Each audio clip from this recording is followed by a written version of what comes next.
mencatat, saya akan menerangkan berdasarkan bukunya Budika, begitu ya. Dan saya mohon maaf, saya belum ada PPT-nya karena memang baru dikirimi. Jadi ini nanti saya rekam, ini pertemuan kita ini saya rekam sehingga nanti saya akan upload lagi di kelas ini sehingga Anda bisa memutarnya berulang-ulang gitu ya. Sambil mungkin konsep-konsep penting itu nanti akan saya catat di whiteboard. Nah, insya Allah Anda bisa melihat ya whiteboard-nya ya. Oke, jadi kita mulai. Kita siang ini membahas mengenai pengeluaran negara dalam Islam ini ya. Jadi pengeluaran negara ini apa sih yang dimaksud dengan pengeluaran negara ya? Pengeluaran negara ya, ini menurut Peraturan Pemerintah Nomor 45 Tahun 2013 adalah wujud dari anggaran pendapatan dan belanja negara atau APBN yang digunakan untuk kepentingan mensejahterakan masyarakat. Ya. Jadi ini menurut PP nomor 45 tahun 2015. Kemudian menurut HERA ya. Menurut HERA tahun 2000 pendapatan negara adalah pengeluaran pemerintah untuk penggunaan sumber daya ekonomi dengan melalui mekanisme pembayaran pajak maupun pendapatan non-pajak. Jadi kata kuncinya mekanisme pembayaran pajak, penggunaan sumber daya ekonomi. Sedangkan menurut Sadono, ya, Sadono ini tahun 2011, ya, kita kan ambil itunya apa alat-alat tulisnya ya kalau mau mencatat dan siap sedia. Sedangkan menurut Sadono adalah wujud dari pengeluaran negara meliputi konsumsi dan investasi yang dilakukan pemerintah dalam menjalankan negara. Sekali lagi, menurut Sadono, wujud dari pengeluaran negara meliputi konsumsi dan investasi yang dilakukan pemerintah dalam menjalankan negara. Kemudian, investasi merupakan pengeluaran pemerintah yang dapat menambah kekuatan dan ketahanan ekonomi. Ya. Jadi, pengeluaran pemerintah itu juga bisa berupa investasi. Nah, investasi itu adalah pengeluaran pemerintah yang dapat menambah kekuatan dan ketahanan ekonomi yang dipersiapkan untuk digunakan pada masa yang akan datang. Nah, ini menurut Suparmoko. Oke. Ya, jadi kalau kita lihat dari sini, ya itu berbagai macam pandangan para ahli. Ya, intinya kata-kata kuncinya pengeluaran negara itu adalah melalui mekanisme pembayaran pajak. Pajak ya digunakan untuk penggunaan sumber daya ekonomi, ya seperti kata Hera, kemudian digunakan untuk investasi, ya seperti kata Sutar. Oke, kemudian jadi di Indonesia ini mekanisme ya pengeluaran negara itu ada di bukunya Budika ini ada 3 pihak ya. Yaitu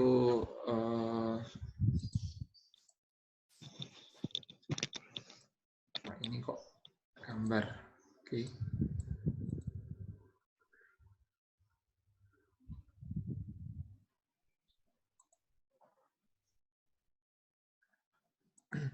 Ya, ada 3 pihak.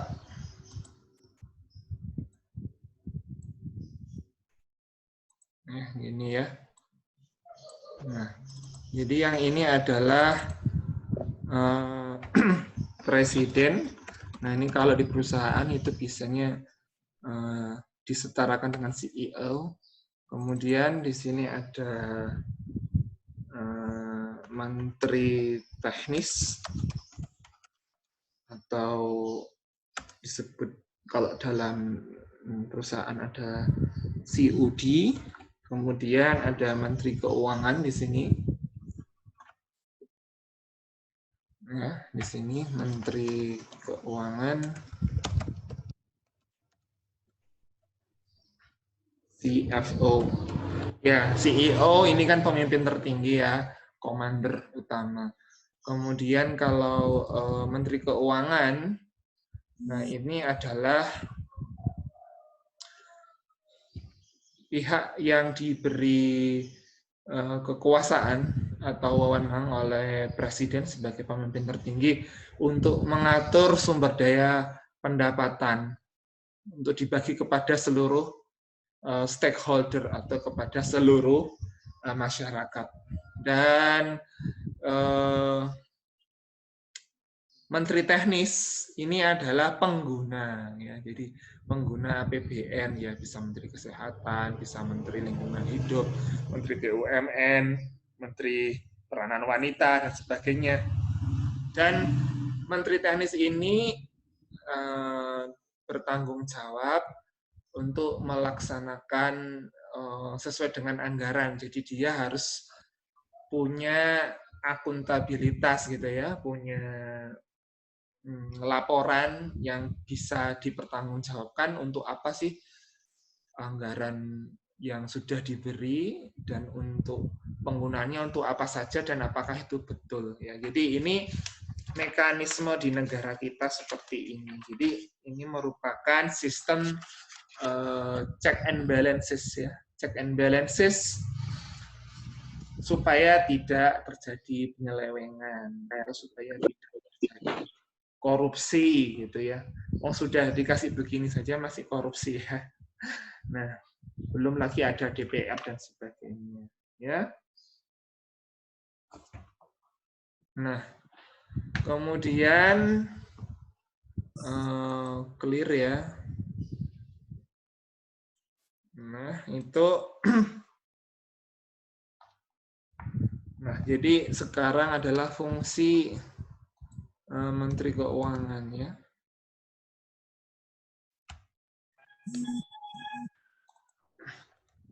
Fungsi Menteri Keuangan itu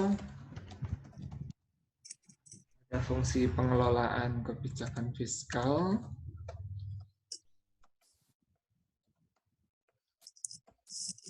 kemudian fungsi penganggaran, kemudian fungsi administrasi umum,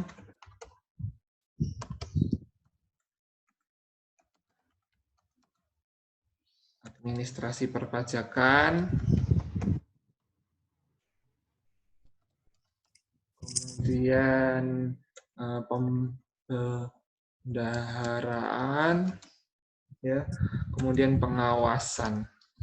Jadi di Republik Indonesia ini pengaturan pengeluaran negara itu diatur Kementerian Keuangan, ya, yang meliputi fungsi-fungsi ini, ya.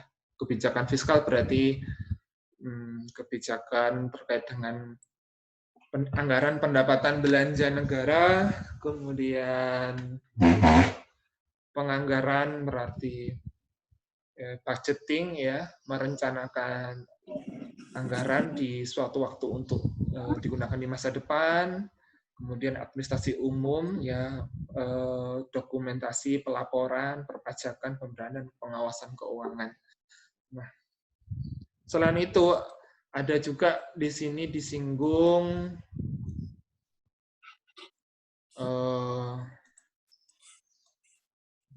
fungsi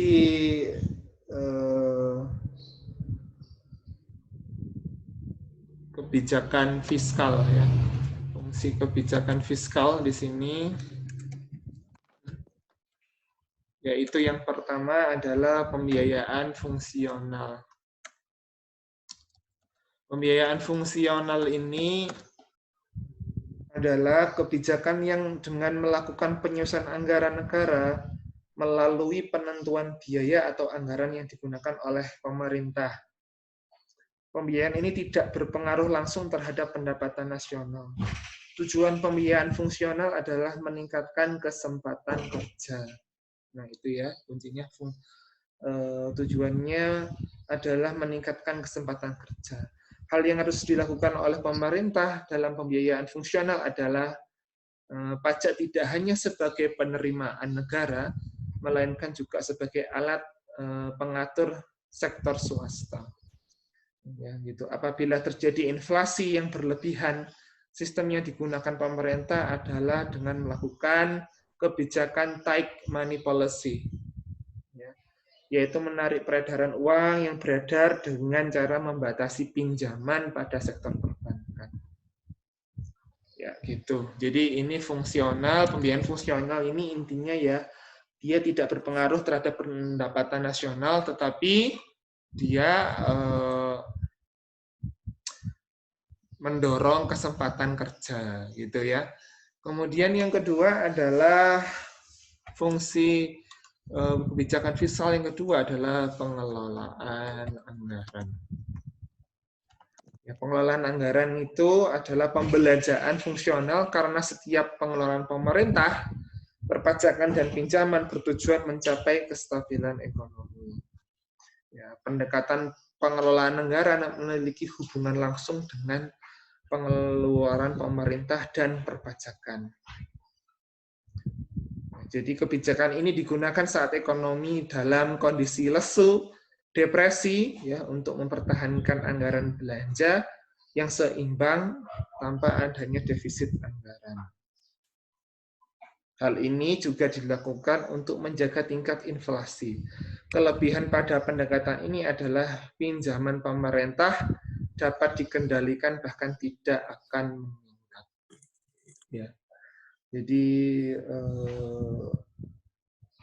itu ya pengelolaan anggaran. Kemudian yang ketiga adalah stabilisasi anggaran. Ya. Efek stabilisasi pada permintaan merupakan salah satu bentuk kebijakan fiskal dengan menggunakan kombinasi antara pengeluaran pemerintah yang merupakan insentif bagi perubahan pendapatan dan pembayaran pajak yang berbeda dengan pendapatan. Penyesuaian secara otomatis dalam penerimaan dan pengeluaran pemerintah terjadi sedemikian rupa, sehingga perekonomian menjadi stabil tanpa adanya campur tangan pemerintah. Ya, oke. Nah, kemudian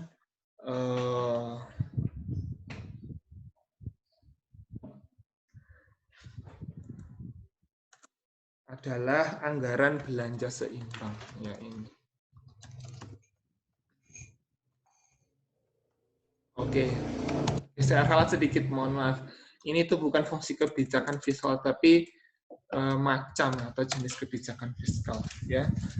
Ada pembiayaan fungsional, pengelolaan anggaran, stabilisasi anggaran, dan anggaran belanja seimbang.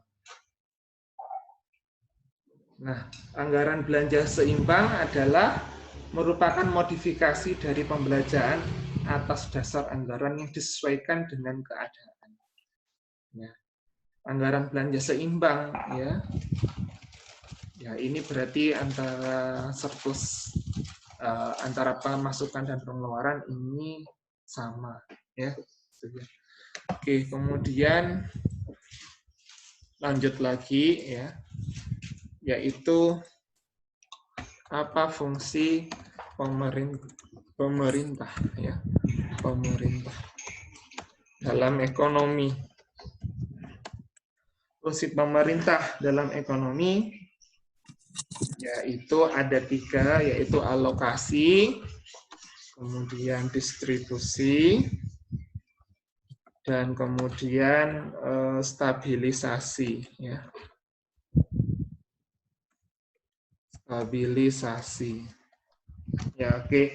Jadi alokasi adalah peran pemerintah dalam produksi dan efisiensi produksi dengan menggunakan manfaat dari sumber daya ekonomi yang tersedia agar pemanfaatnya dapat optimal. Kemudian peran distribusi, yaitu bagaimana pemerintah memiliki peran sebagai pendistribusi sumber daya, serta hasil ekonomi didistribusikan secara adil. Stabilisasi, yaitu pemerintah berperan untuk memelihara kondisi ekonomi agar stabil dan memulihkannya apabila terdapat kondisi yang tidak seimbang.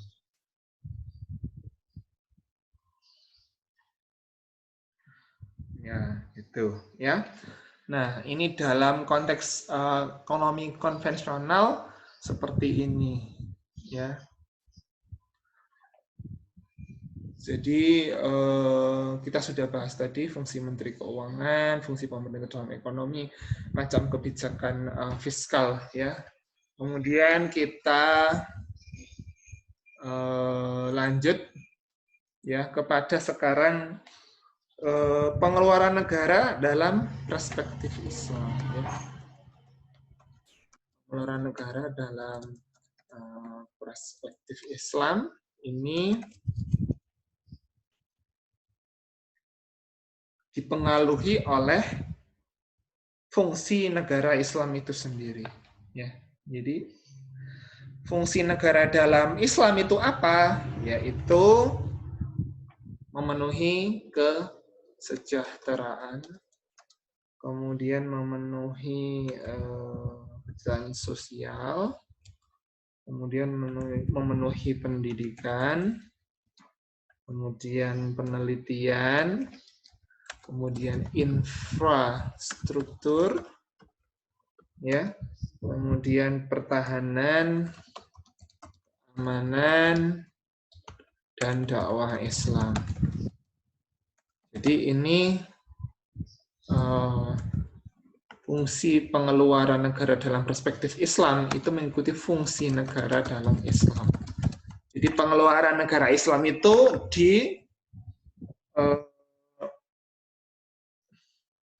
diarahkan seperti halnya fungsi negara dalam Islam, yaitu negara dalam Islam mempunyai kewajiban untuk kesejahteraan sosial, pendidikan, penelitian, infrastruktur, pertahanan, keamanan, dakwah Islam. Nah, ini kalau kita lihat di sini ya, itu seperti maqasid syariah ya. Jadi ada 5 perlindungan terhadap 5 hal: perlindungan agama, dakwah Islam, perlindungan jiwa, pertahanan keamanan, ya, kemudian perlindungan akal, pendidikan, perlindungan akal, pendidikan, kesejahteraan sosial, perlindungan harta, ya, dan ini juga mirip dengan Undang-Undang Dasar 45 ya. Jadi Undang-Undang Dasar 45 itu mengatakan bahwa tujuan negara Indonesia itu kan untuk mencapai kesejahteraan umum, ya, mencerdaskan kehidupan bangsa, untuk ikut serta dalam ketertiban dunia dan lain sebagainya. Nah,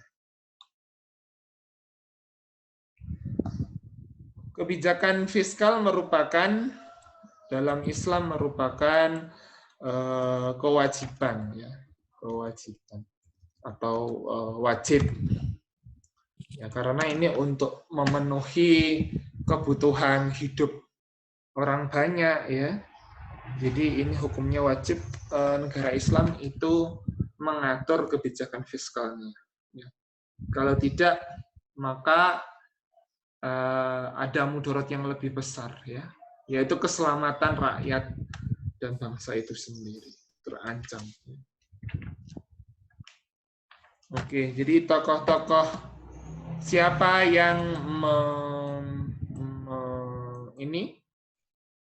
membahas mengenai pengeluaran dalam Islam, yaitu yang pertama Abu Yusuf.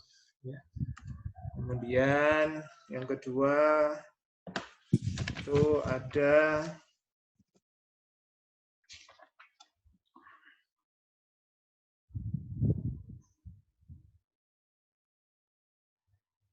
Al-Awad. Ya.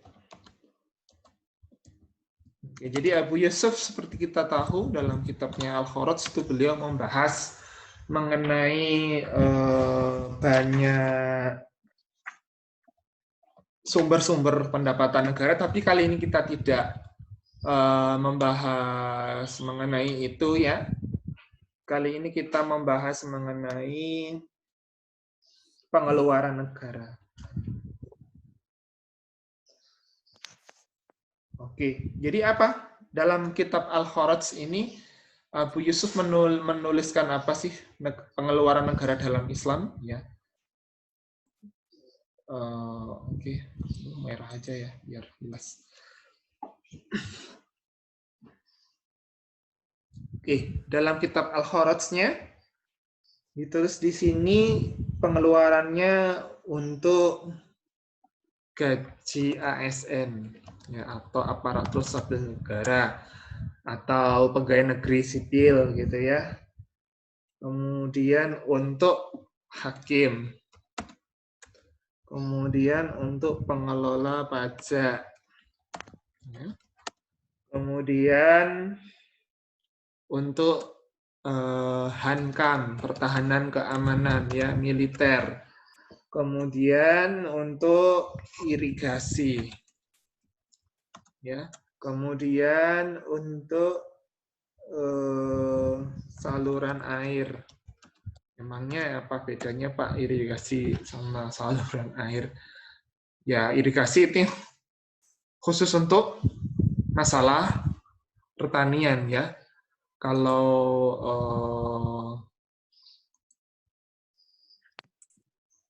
jadi saluran air adalah peruntukannya selain urusan pertanian gitu ya. Nah, kemudian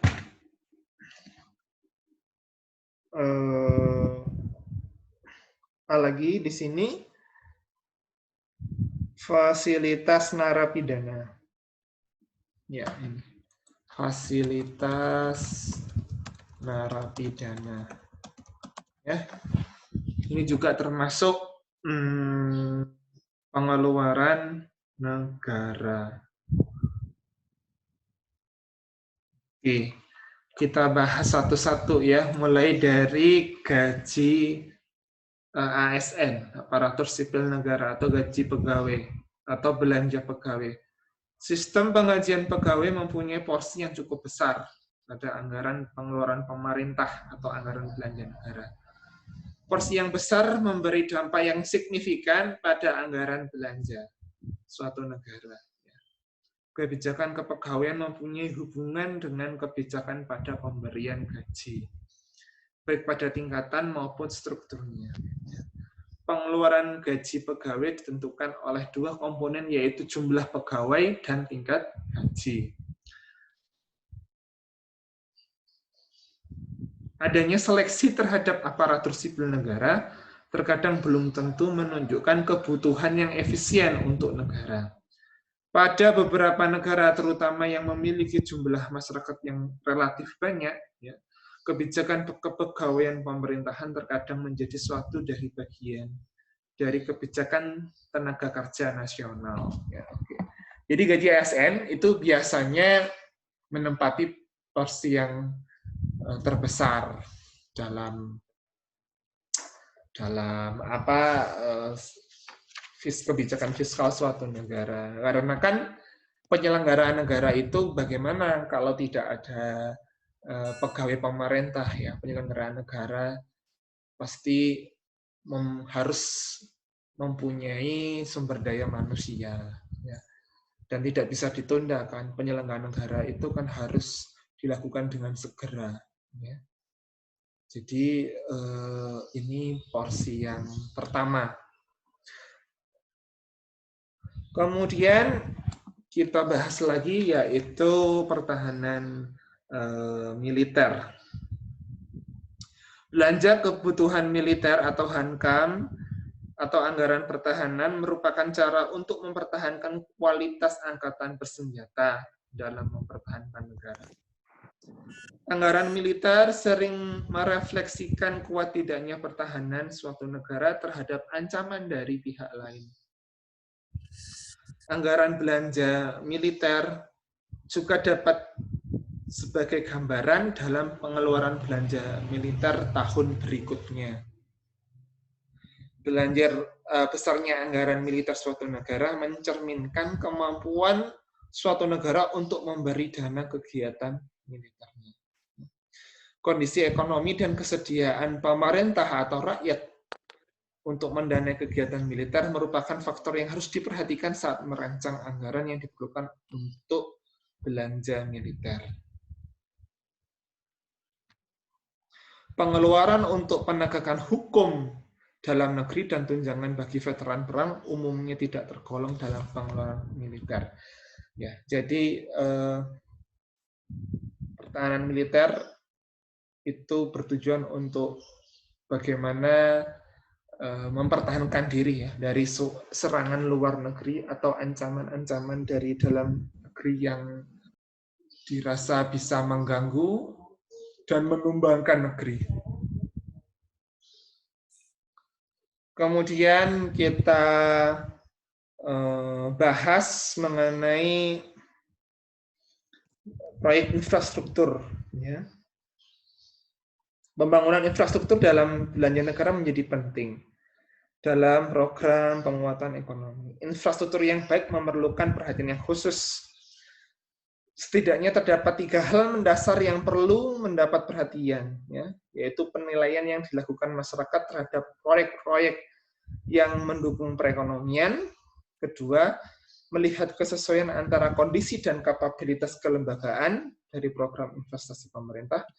Dan yang ketiga, bagaimana masalah yang dihadapi dalam menyiapkan program investasi pemerintah tersebut dapat diatasi. Ya, seperti yang saya bilang minggu lalu ya. Jadi, apa sih pentingnya pajak? Mengapa orang harus bayar pajak? Ya, pajak itu digunakan untuk membangun infrastruktur dan bagaimana infrastruktur itu bisa mempengaruhi produsen, ya, mempengaruhi industri. Nah, itu kan sudah saya bahas minggu lalu ya.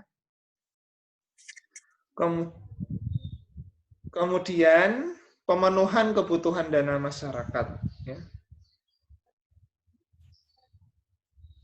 Oke, mungkin ini saya buat ini lagi ya.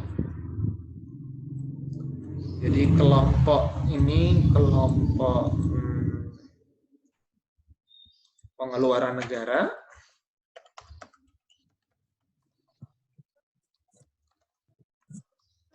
Yaitu yang pertama adalah belanja pegawai. Kemudian yang kedua adalah pertahanan militer.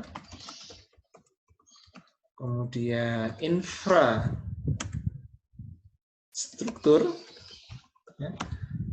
Dan pemenuhan kebutuhan dasar masyarakat ya, ini ya. Jadi kita lihat di sini bahwa pemenuhan kebutuhan dasar masyarakat merupakan karakteristik ekonomi Islam dan merupakan fondasi kebijakan sebuah negara. Ya. Berbeda dengan ekonomi kapitalis yang mementingkan kekayaan sektor swasta. Mengenai anggaran negara yang digunakan untuk keperluan ini, ya, ada yang namanya tokoh Al-Fanjari ya. Ini mencatat, seorang ulama namanya Al-Fanjari mencatat bahwa zakat adalah institusi jaminan sosial dalam keuangan Islam dan ada sejak abad 14 untuk mengatasi masalah ekonomi. Peran utama zakat adalah menjamin kehidupan yang layak untuk setiap rakyat. Ya, jadi disebut dengan hadul kifayah. Zakat juga dapat diproyeksikan sebagai aktivitas bisnis untuk pengentasan kemiskinan dengan cara memberikan modal usaha kepada mustahik. Hal ini dapat tercapai melalui program pemberdayaan ekonomi dengan memberikan dana usaha serta melakukan pendampingan. Ya. Nah, itu pengaruh zakat terhadap perekonomian kan sudah saya jelaskan ya minggu lalu ya.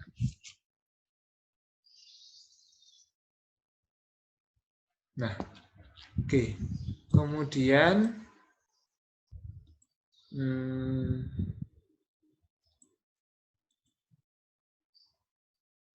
jadi ada dua karakteristik pengeluaran, ya. Dua karakteristik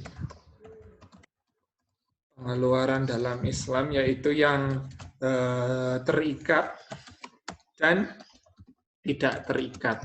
Ya. Jadi terikat itu tentu saja contohnya adalah zakat. Ya. Zakat itu kan sangat spesifik, rinci, ya, penerimanya harus 7 golongan asnaf. Tidak bisa yang lain, tidak bisa bikin buat jalan atau saluran air, ya. Kemudian yang kedua itu wakaf dengan niat tertentu, ya, mungkin ada wakaf yang dipesankan oleh pewakifnya, ini hanya boleh untuk makam, ini hanya boleh untuk masjid, ini hanya boleh untuk rumah sakit dan sebagainya. Nah, itu terikat, ya. Ada juga wakaf yang diserahkan kepada amil dan terserah amilnya, itu juga bisa juga seperti itu. Nah, itu berarti tidak terikat. Yang tidak terikat ya berarti sumber-sumber pendapatan yang lain, ya, seperti sedekah, infak, kemudian ghanimah, fa'i, ya.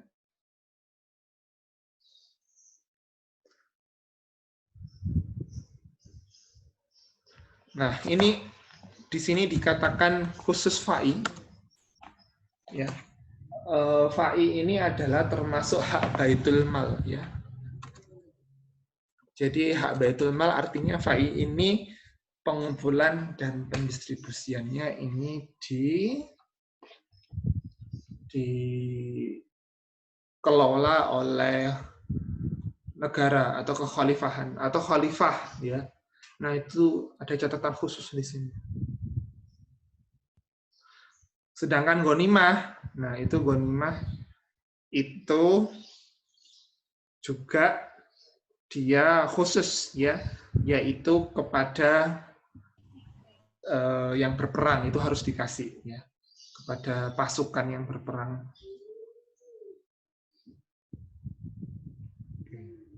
Jadi di sini dikatakan, ya, kalau di sini bisa buat tabel nggak? Oh, nggak bisa, ya. Oke, jadi dikatakan di sini bahwa zakat itu untuk pemenuhan kebutuhan dasar masyarakat. Kemudian kharaj itu untuk kesejahteraan sosial. Kemudian sisyah itu untuk pendidikan dan penelitian. Usyur itu untuk infrastruktur. Ya. Kemudian infak sedekah, ya, itu tidak terikat, ya. Ya. Tadi itu saja catatannya, beberapa seperti zakat, kharaj, sisyah, usyur. Nah,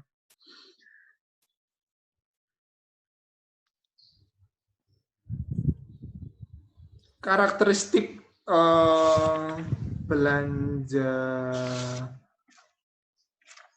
publik, ya, sesuai dengan 3 macam fungsi negara, ya. Itu tadi, ya, kesejahteraan umum, pendidikan, ya, itu. Oke, kemudian di sini diceritakan pada masa Umar bin Khattab, kebijakan fiskal mempunyai peranan yang sangat penting, ya, khususnya pada pemasukan devisa dan pengeluaran negara.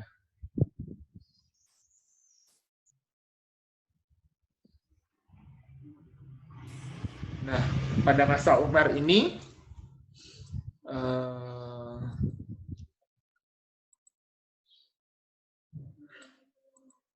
lembaga yang mengatur adalah Baitul Mal, ya. Baitul Mal ini lembaga yang mengatur kebijakan fiskal, pemasukan, dan penerimaan negara. Nah, Baitul Mal ini pada masa Umar sangat berhati-hati yaitu menerima pemasukan dari sesuatu yang halal, ya, sesuai dengan aturan syariat, dan mendistribusikannya kepada yang berhak. Kemudian Ibnu Katsir mencatat bahwa Khalifah Umar ini tidak bersedia untuk mengambil gaji dari pendapatan negara, ya. Dikatakan di sini, tidak dihalalkan bagiku dari harta milik Allah ini, melainkan 2 potong pakaian musim panas dan sepotong pakaian musim dingin, serta uang yang cukup untuk kehidupan sehari-hari. Ya, jadi beliau tidak mau mengambil gaji, ya, gaji yang besar dari Baitul Mal. Ya. Pendirian institusi Baitul Mal pada masa Umar, ya, dilengkapi dengan departemen-departemen atau diwan, ya. Selain departemen atau diwan, dilengkapi dengan kantor, sekretariat, struktur organisasi, pegawai, administrasi, akuntan, dan fasilitas pendukung yang lain. Oke, pendistribusian pada masa Umar ini, ya, itu ada Khalifah Umar, ya. Pendistribusiannya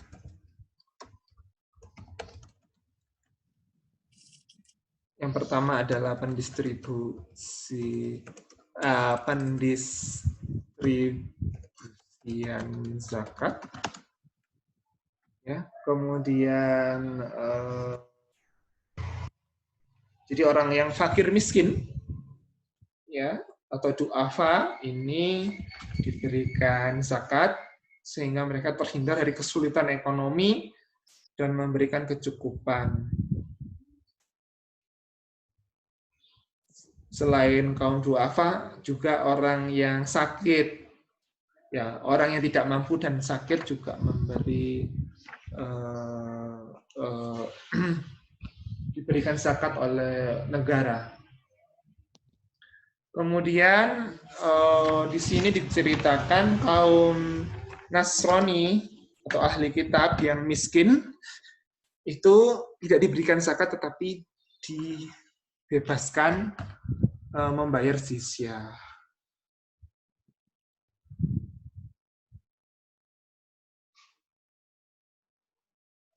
Ya, jadi ini kaum miskin, duafa, orang sakit, ya, pembebasan jizyah bagi kaum Nasrani. Nah, ini, ya, ini yang dilakukan oleh Khalifah Umar.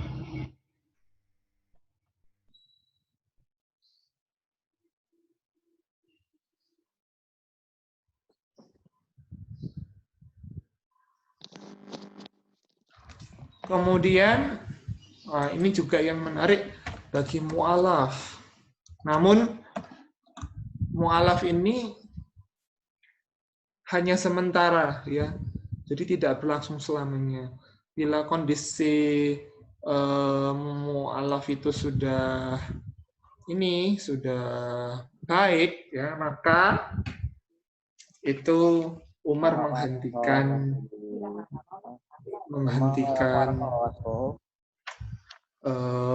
bantuannya, ya, gitu.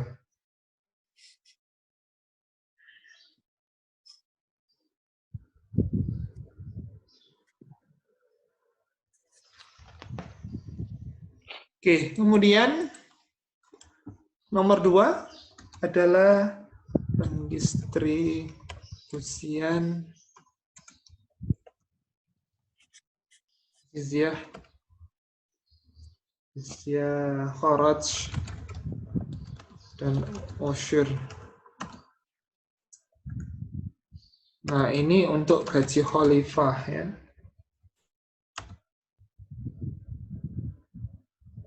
Nah, ini berapa sih gajinya? 5.000 dirham. Ya. Kemudian gaji pegawai. Ya. Besarnya gaji pegawai disesuaikan dengan tugasnya masing-masing. Kemudian disesuaikan dengan jauh dan dekatnya wilayah, serta mahal dan murahnya barang-barang tempat mereka bekerja. Ya, jadi tergantung dari tugas, jauh, dekat, kemudian biaya hidup ya.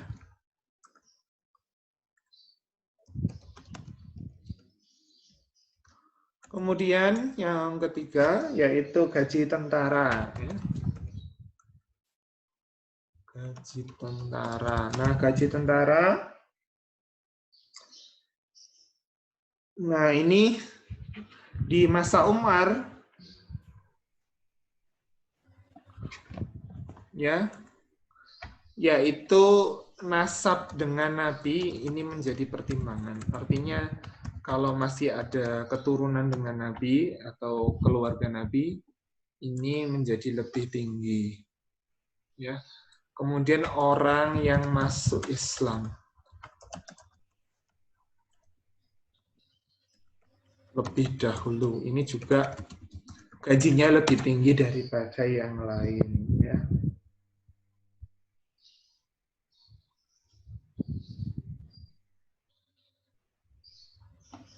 Nah, nasab dengan Nabi ini terkenal dengan namanya Bani Hashim.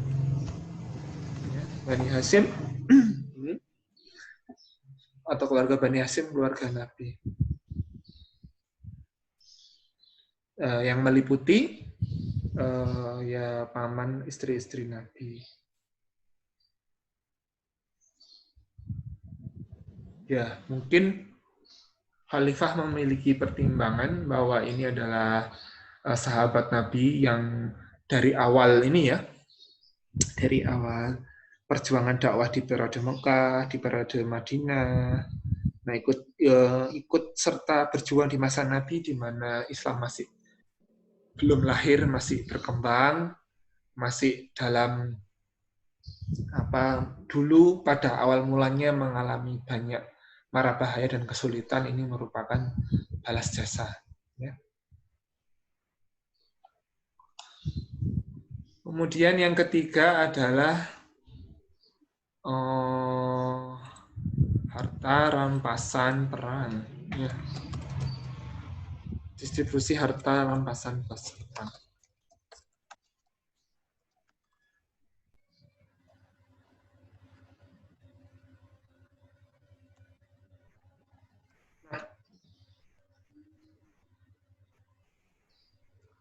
Ada 3 macam, yaitu as-sofi,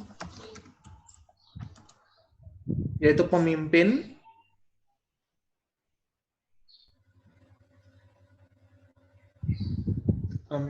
perang, kemudian 1/5, ini sesuai dengan surat Al-Anfal 41, ya, yaitu untuk Allah, Rasul, kerabat Rasul, anak-anak yatim, orang miskin, ibnu sabil, artinya ya untuk kepentingan sosial ya.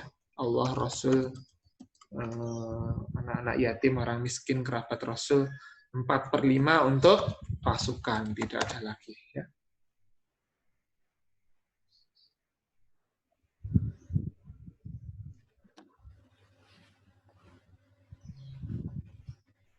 Dengan syarat ya ikut berperang,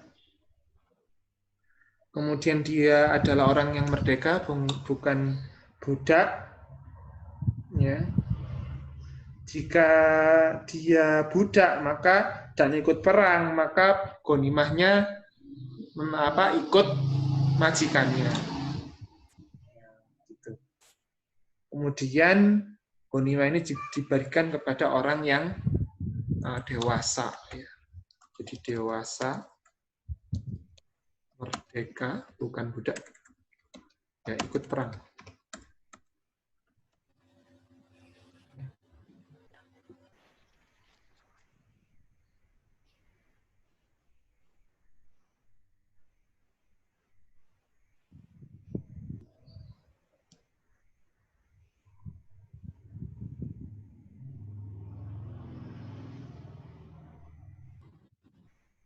Nah, tapi di sini juga diberikan catatan pembagian ghanimah untuk Nabi ini yang diperuntukkan untuk Nabi pada prakteknya itu digunakan untuk kepentingan publik ya, seperti persiapan perang, persediaan kebutuhan negara dan memperkuat dan memperkokoh kedudukan negara.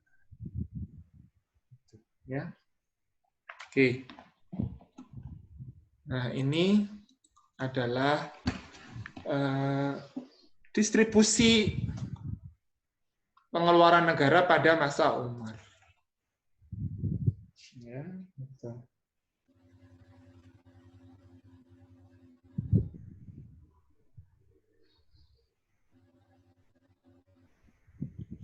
Nah, kalau kita ini bandingkan ya antara kebijakan fiskal pada masa Khalifah Umar dengan yang ada di Indonesia, ini ada persamaan dan ada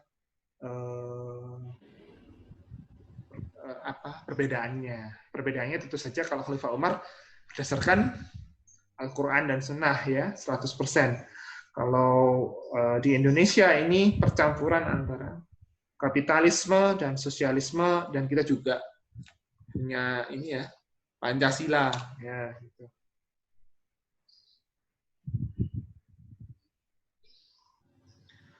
Oke, kebijakan fiskal menurut perspektif Islam seharusnya adalah mewujudkan kesejahteraan umat ya, kesejahteraan umat atau kita menyebutnya maslahah ya. Baik maslahah di dunia maupun maslahah di akhirat.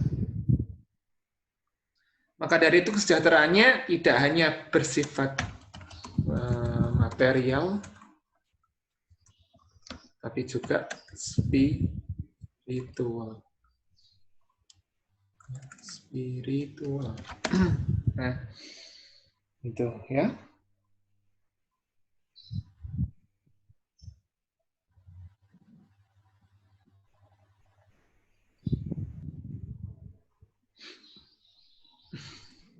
Nah, kita lihat di sini Umar bin Khattab itu menggunakan prinsip anggaran berimbang, ya, anggaran berimbang. Oke, budget balance pada awal pemerintahannya dan seterusnya. Tetapi pada akhir itu menggunakan prinsip anggaran surplus. Ya, jadi awalnya budget balance, tapi di akhirnya menggunakan kebijakan surplus atau surplus budget.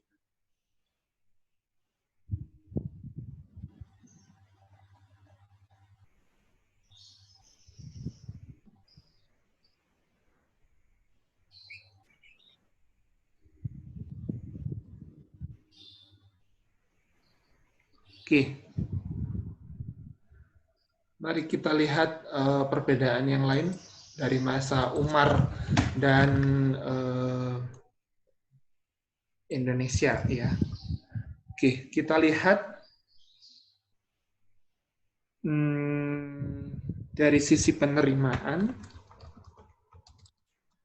Kalau Umar itu pada masa Umar itu ada namanya jizyah ya dan zakat. Kalau di Indonesia ada pajak PPh ya, pajak penghasilan. Jadi sama-sama ya. Gitu.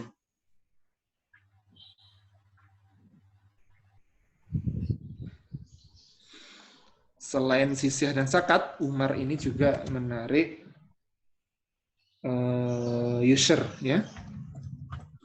Sedang Indonesia itu juga punya namanya pajak ekspor ya, bea cukai. Kemudian pajak pembelian atau PPN, pajak pertambahan nilai. Jadi mirip-mirip ya.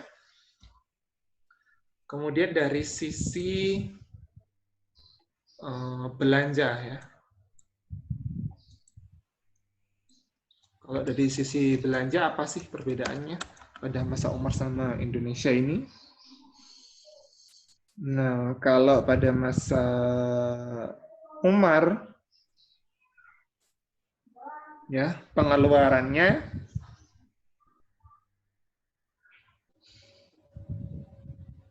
itu untuk kebutuhan dasar negara.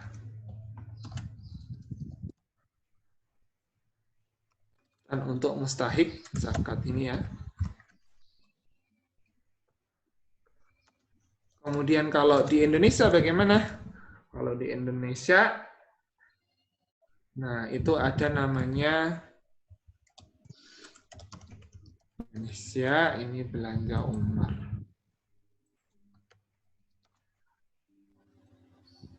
Itu ada yang namanya cicilan utang luar negeri. Nah, ini ya. Dan subsidi.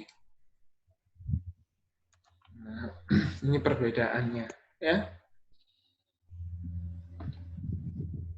Oke.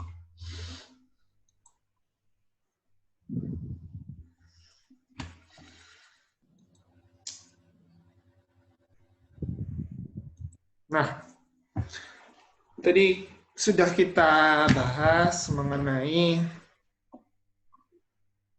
bagaimana pengeluaran dalam Islam ya. Mungkin kita review. Kalau kita review lagi tadi dikatakan bahwa pengeluarannya itu dalam negara Islam ada belanja pegawai, pertahanan militer, proyek infrastruktur, dan pemenuhan dasar masyarakat. Ya. Sedang menurut sejarah, ya itu tadi ada haji khalifah, ya, gaji pegawai, kemudian gaji tentara, ya, pendistribusian zakat untuk kebutuhan masyarakat, dan kemudian ghanimah. Ya. Oke, gitu. Baik, mari kita ini diskusi. Kalau ada pertanyaan, silakan.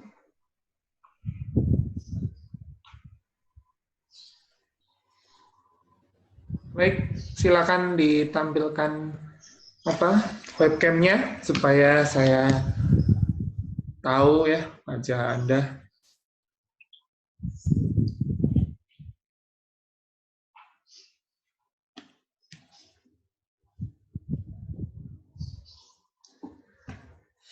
Oke, barangkali ada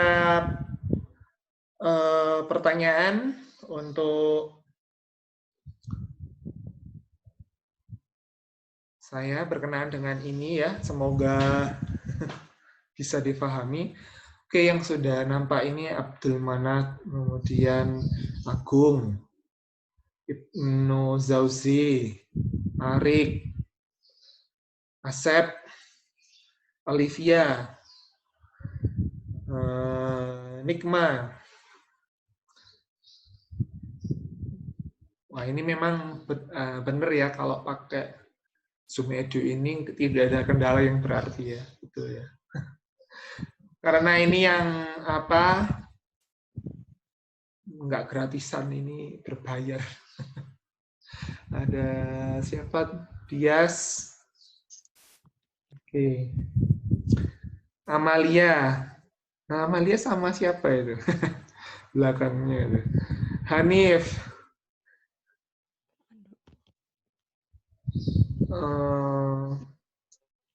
Amar, Elok.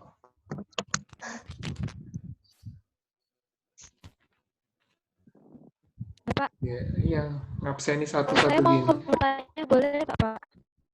Oh, siapa ini? Suaranya siapa? Elok ini, Pak. Oh ya. Tapi sebelumnya tuh ada Asep yang tanya, Pak. Pas saya dulu, Pak. Asep dulu ya, Pak. Ya. Gak apa-apa. Kalau tanya ya jangan di-unmute. Dipakai mikrofonnya. Iya, Pak. Saya mau tanya, itu kan tadi di zamannya Khalifah Umar, anggaran yang dipakai pertama kan anggaran berimbang. Nah, terus di akhir-akhir kan anggarannya diubah menjadi anggaran surplus. Nah, itu kira-kira apa ada peristiwa tertentu sehingga Khalifah Umar itu mengubah kebijakannya gitu, Pak? Terima kasih. Ya, baik, terima kasih. Dari Elo pertanyaannya kenapa di masa-masa awal itu anggarannya berimbang, tetapi di masa akhir itu Khalifah memutuskan kebijakan yang surplus. Nah, jadi tentunya pada masa Khalifah Umar ini terjadi beberapa hal terkait yang misalkan dengan perluasan wilayah, gitu ya. Perluasan wilayah itu jadi pada masa Khalifah Umar ini umat Islam melakukan ekspansi militer atau ekspansi yang lain sehingga kekhalifahan itu menjadi lebih luas ya. Kekhalifahan itu menjadi lebih luas sehingga sumber pendapatan negara pun menjadi lebih luas ya kan. Kalau tanahnya luas kan berarti pajaknya juga lebih bertambah. Ada pajak tanah khoros di situ yang bertambah. Kemudian kaum non-muslim juga membayar jizyah juga lebih banyak ya. Sehingga tentu saja ada peningkatan pendapatan negara. Jadi ini bukan kesengajaan atau kebijakan ya, tapi karena keadaan lah yang membuat beliau itu kekhalifahan itu mengalami surplus gitu. Jadi karena keadaan, karena luasnya wilayah sehingga pendapatannya juga bertambah. Di samping itu kan kalau melakukan ekspansi militer, nah itu kan ada ghanimah ya sebagai sumber pendapatan negara. Baik, semoga menjawab ya Ella ya. Iya, Bapak. Oke, ini di public chat ada yang tanya juga. Oke. Oh, dari Asep. Kenapa sampai sekarang siswa belum dijadikan sumber APBN? Kenapa? Karena proses politik. Kenapa lagi? Ya karena negara Indonesia ini bukan negara Islam, maka negara Indonesia ini tapi bukan negara sekuler juga. Jadi negara Islam ini kan berdasarkan Pancasila. Sila pertama ketuhanan yang Maha Esa. Jadi juga mengakui Tuhan dan bukan sekuler juga tapi bukan negara agama juga, ya.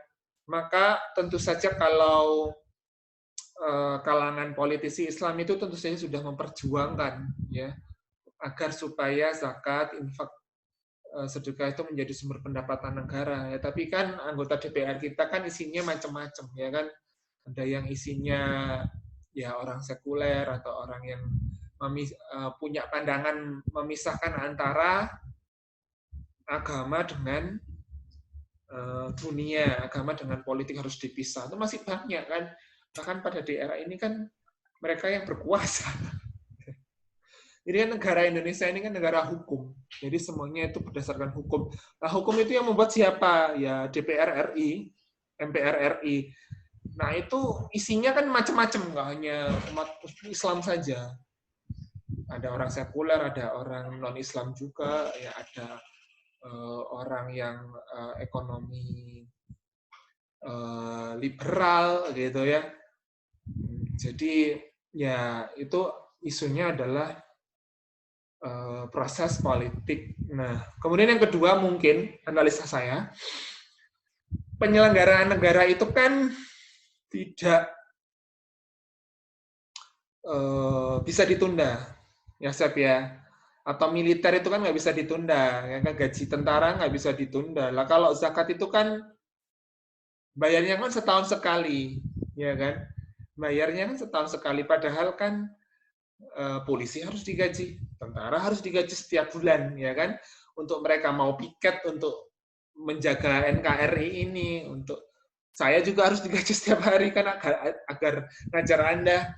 Nah, ASN harus digaji setiap bulan sehingga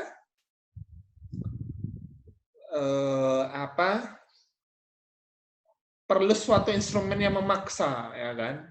Memaksa dan tepat waktu. Apa itu instrumen yang memaksa dan tepat waktu? Yaitu ya pajak itu. Gitu. Nah, kalau zakat kan orang boleh bayar zakat mal, Muharram boleh, Ramadan boleh, terus saat bulan Syawal juga boleh, terserah. Itu maka dari itu perlu instrumen yang bisa memaksa orang itu untuk bayar, yaitu pajak. Karena kebutuhan penyelenggaraan negara itu juga tidak bisa ditunda.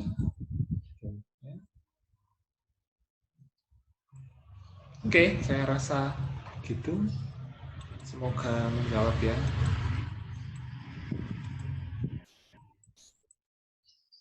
Oh, itu kita bisa ganti-ganti background gitu ya, kayak asap gitu ya. Saya nggak tahu cara. Bisa, Pak. Bisa, Pak. Ayo, Pak, jalan-jalan negeri, Pak. Oh gitu ya. Oke, ada lagi?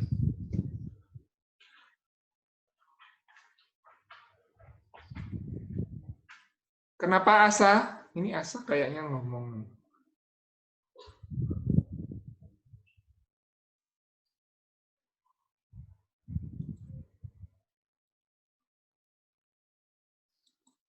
Selain itu zakat itu kan kaku ya. Zakat itu kan kaku, artinya zakat itu kan hanya untuk 7 golongan asnaf itu. Jadi dana zakat tidak bisa dibuat bangun jembatan, buat jalan, nggak bisa. Nah, gitu juga. Mungkin itu juga menjadi pertimbangan. Tapi yang paling utama ya, jadi tadi proses politik itu, karena yang membuat undang-undang di NKRI ini kan ya para politisi itu. Kita tahulah komposisi politisi Indonesia itu dari golongan apa, ya Anda kan tahu sendiri ya. Baik, ada lagi.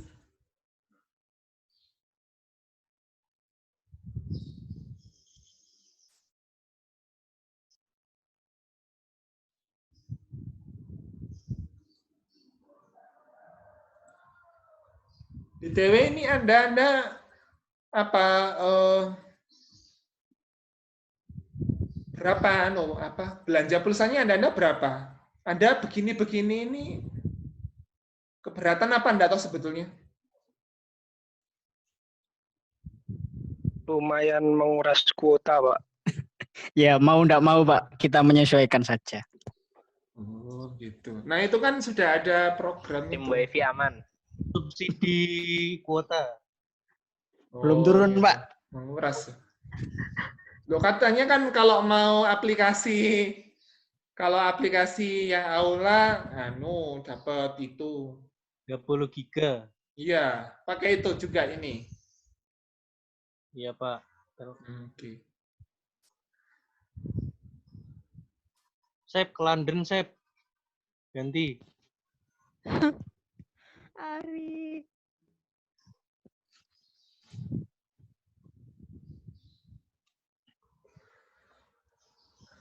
Ya, baiklah kalau memang sudah tidak ada ini pertanyaan, ya sudah. Nah, ini loh maksudnya, ini saya tadi ngambilnya dari sini. Nah, ini buku karya Butika, cuma ya beliau tidak dari dulu-dulu ngasih kan. Ya, jadi oke, kalau Anda mau beli hubungi Butika ya. Butika jual. Udah disuruh. Hubungi saya juga. Oh, lah itu salesnya ya, Agung ya. Salesnya Agung, Pak. Promotor. Walah, ya wis. Reseller. Ya lumayan. Diskon di Agung 100%. Wih. Ya iyalah diskon. Lah ini sekelas ini aja berapa? Sekelas ini kan 53. Ini minta diskon lah sama Bu Tika. Iya, cashback.